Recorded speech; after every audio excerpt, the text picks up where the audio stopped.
spent the first half of my career criticizing people and judging people online, so I don't begrudge your judgment of me by any means. I just think all I can do right now and moving forward is just try to be the best person I can be for myself and for my family.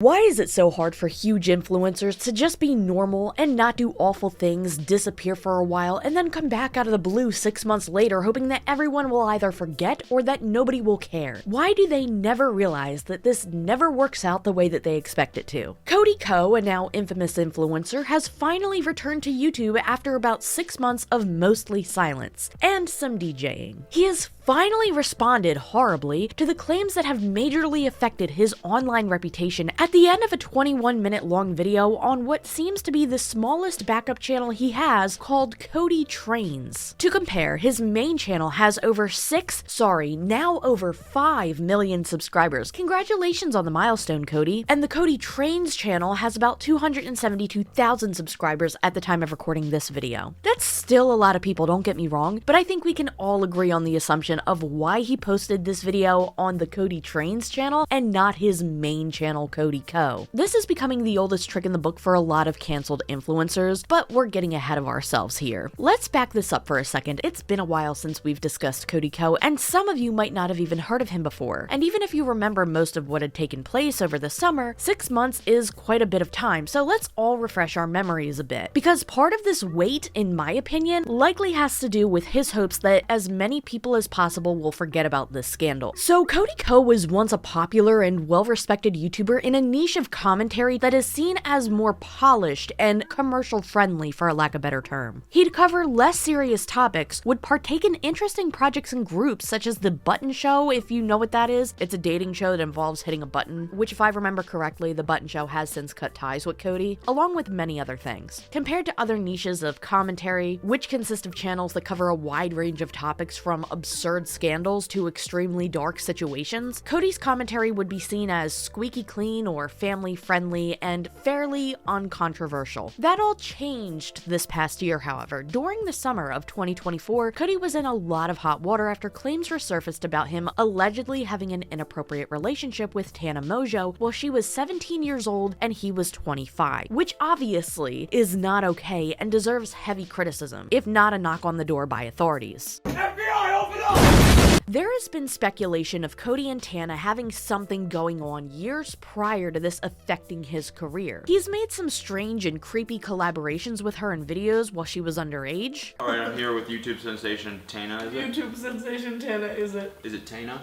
Don't ever do this to me again. And Tana has also made comments on stage during a tour and in earlier podcasts that have led people to assuming that some sort of relationship had to have taken place between them. Who's the smallest you've ever had?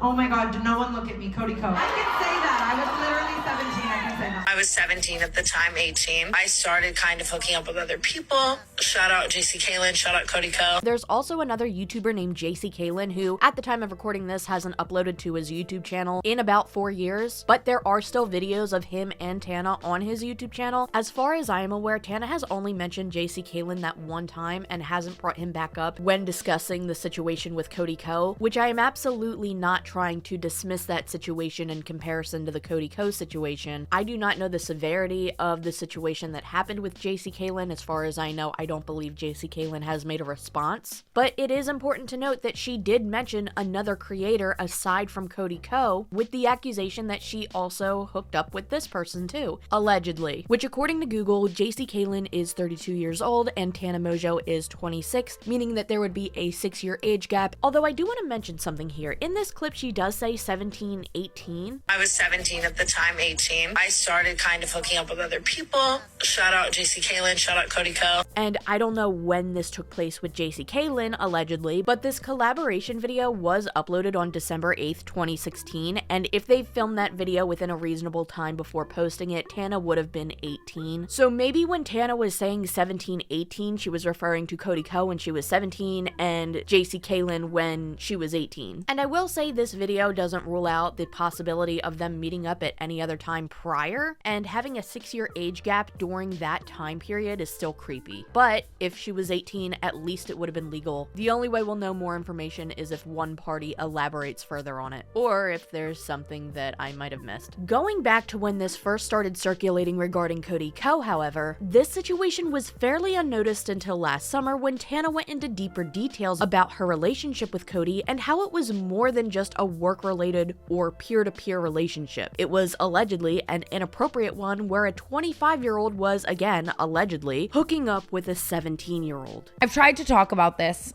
a million times and I feel like I never have the right words. But it's everywhere all over the internet and I know people want me to talk about it and I'm going to do my best right now, you know? I mean, I hooked up with Cody Ko when I was 17 and he was 25.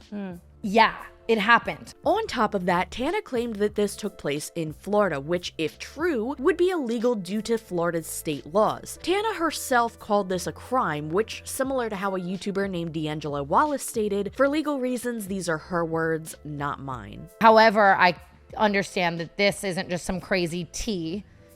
It was a crime. Cody Ko defenders were trying to justify this situation by essentially saying he's Canadian and in Canada the age of consent is 16, so it's not that big of a deal. 1, morally, it's still gross for a 25-year-old to want a physically intimate relationship with a 17-year-old regardless of whether or not it's legal. That's not just an 8-year age gap, but 8 crucial years for the developing mind, as one is literally a teenager while the other's prefrontal cortex has fully developed. But 2, it doesn't matter where Cody was from. If this took place in Florida, which is where Tana claims it did, it would still be illegal because in Florida, the age of consent is 18, not 16. I don't know how to make it any more clear and understandable that this is not only wrong on a moral level, but if true, would also be illegal based on location if it took place where Tana claimed that it did. Again, I can only go off of what Tana claimed and consider these accusations at this point because, as we'll get into later, he doesn't really confirm or deny anything, so we can only go off of what Tana has stated. Shortly after Tana's podcast released, another YouTuber who I just mentioned, D'Angelo Wallace, made a video discussing the situation further and pointing out how awful people were being towards Tana in this situation because Tana is also a controversial influencer who has done a lot of criticizable things herself. But just so we're on the same page here, someone being a controversial figure does not mean it's okay for a grown man to allegedly take advantage of them while they're underage. In no circumstance is something like that okay. And despite not being a fan of Tana Mongeau, I think it's disgusting that people were using her past and any wrongdoing that she has done to excuse Cody for this. A person can still be a victim of something while still being in the wrong for other unrelated situations. But going back for a second to this being speculated upon years ago, there does seem to be a reason why this didn't receive much traction until just 6 months ago, and it's more than just Tana's podcast or the coverage from D'Angelo Wallace, although both of those things have heavily contributed to it being widely discussed now. It seems that Cody or his team had allegedly done a fair job at trying to censor this story from his audience and wasn't as squeaky clean as he had come off over the years. As I've mentioned in my previous video, and others have mentioned in their coverage of this story, comments and posts on his Reddit forum and YouTube videos would quickly be removed. This came off as suspicious and speculation began to grow that Cody and his team were allegedly deleting posts mentioning this and any other scandals he had been a part of, with the goal of trying to preserve his reputation in any way that he could. Now, this had gotten so out of hand that at one point a second Reddit forum was made just to discuss all of the deleted posts on Cody's Reddit forum and to have a space to share opinions without fear of being censored. So after Tana had shared her story on her podcast, more and more people began commenting on Cody's other social media, such as his Instagram page, and it seemed that on other platforms, he, or somebody on his behalf, tried to filter out YouTube comments,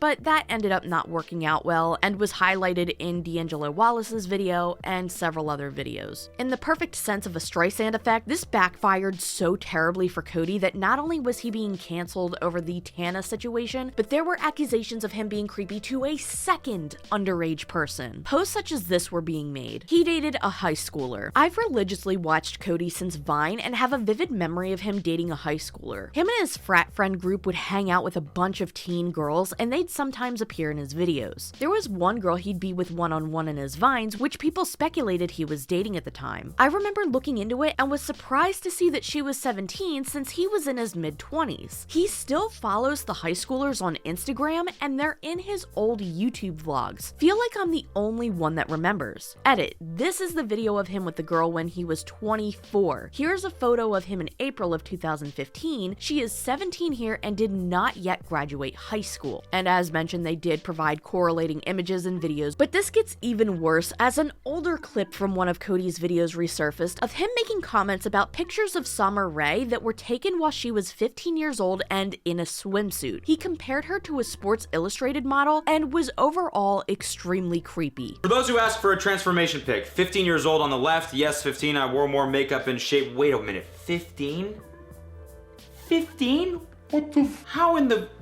She looks like Denise Richards. What the are they putting in the skinny mint tea these days? HGH? Jesus Christ. Dude, when I was 15, I was 3 feet tall and playing with Hot Wheels. And this girl is doing Sports Illustrated covers and sending dudes to jail probably. Now I feel really weird for looking at this. Yup, squeaky clean commentary videos. I made this argument in my previous video and I'm going to say it again. Fairness among creators on YouTube is very inconsistent. People have gotten videos removed and striked down on this website for far less, but this video has been perfectly okay to stay on the platform for years, despite it going against YouTube's own community guidelines, if I remember correctly. Naturally, people have become extremely upset with Cody after discovering all of this information, especially after hearing Tana's story. And he has since made a response. The newest one is technically his third response to the situation, but is also his first direct video response. But before we get into that, really quick, being a victim of a very serious injury isn't just a painful experience, but a very stressful one. For example, a teacher was on her way home from work as she was getting off of a highway and heading towards a stoplight. That's when her car was rear-ended by a distracted driver, causing 2 serious injuries, one between her pelvis and her spine and the other in her neck. These injuries caused issues with stability and pain management and ultimately affected her ability to continue doing her job. When fighting for compensation, she was originally offered $200,000 for her life-altering injuries. But with Morgan & Morgan fighting for her, the case went to trial and they ended up obtaining $2.6 million.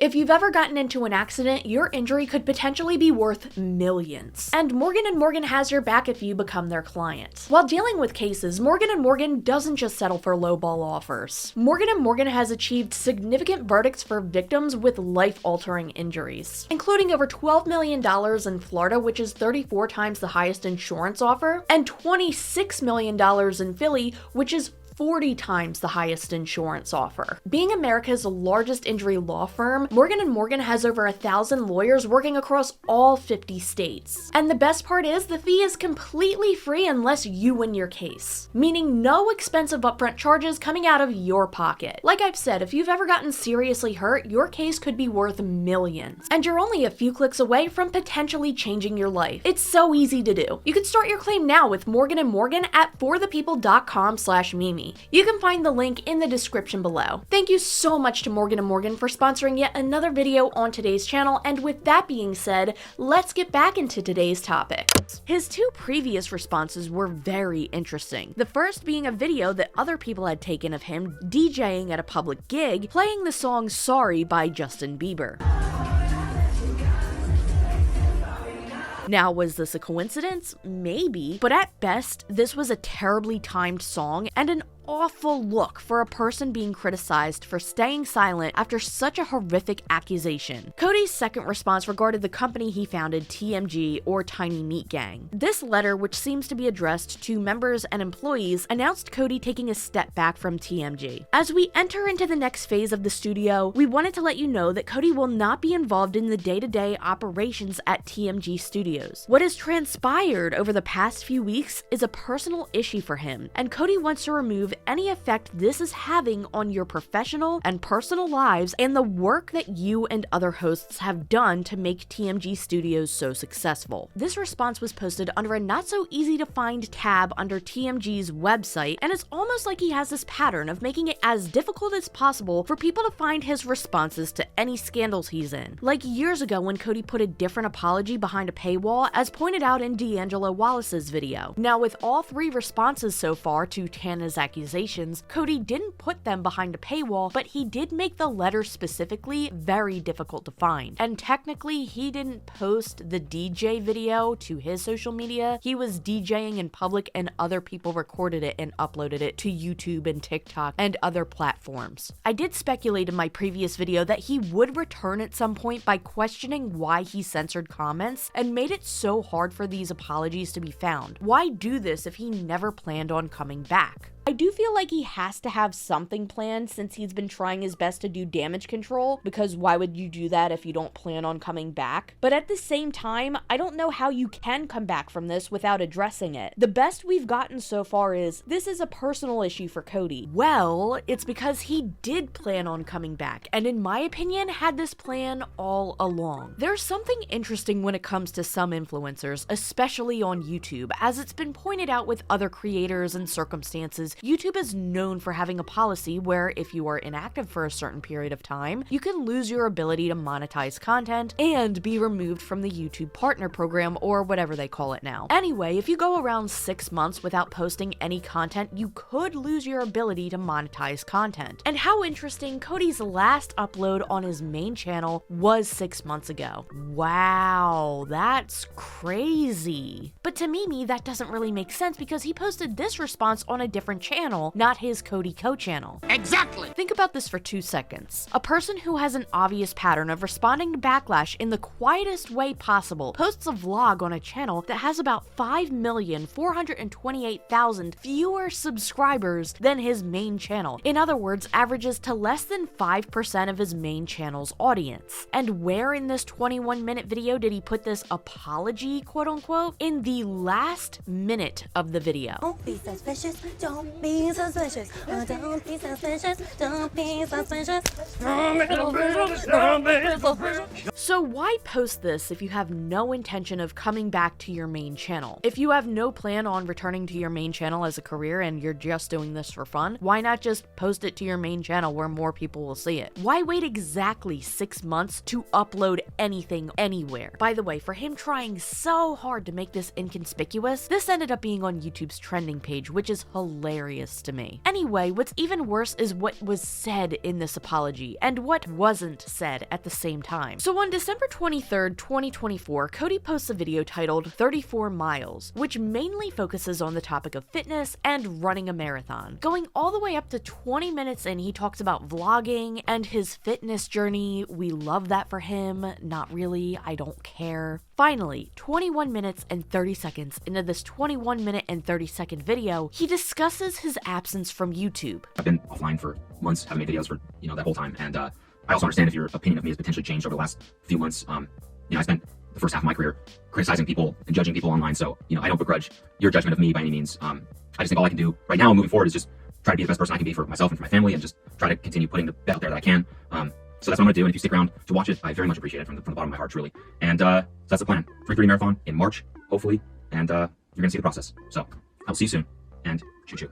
For 60 seconds, he sure said a lot without saying anything at the same time. Let's back up and dissect this. He starts off super vague and states that he's been offline, but does not share why. I understand I've been offline for months, haven't made videos for that whole time. Why is that, Cody? Why have you been gone? Shouldn't you explain for your dedicated audience who have been following you for your fitness videos and definitely not your main channel with over 5 million subscribers? He points out how obviously hypocritical for him it is to be somebody who used to make commentary videos and critiques about others and is now responding to criticism terribly. And I also understand if your opinion of me has potentially changed over the last few months. I spent the first half of my career criticizing people and judging people online, so. But the funniest part about this is the balls he has to say that he doesn't begrudge anybody's judgment of him. I don't begrudge your judgment of me by any means. Thank you so much for letting us know it's okay to not like you for allegedly being a creep. How generous and considerate of you. I just think all I can do right now moving forward is just try to be the best person I can be for myself and for my family. Gonna cut that short. Were you being the best person for your family while you were out DJing Sorry by Justin Bieber while leaving your wife to deal with the floods of social media comments on your behalf? Also, right here is where he confirms that he does in fact plan on continuing his content, if you were still unsure. And just try to continue putting the best out there that I can. So that's what I'm gonna do, and if you stick around to watch it, I very much appreciate it from the bottom of my heart, truly.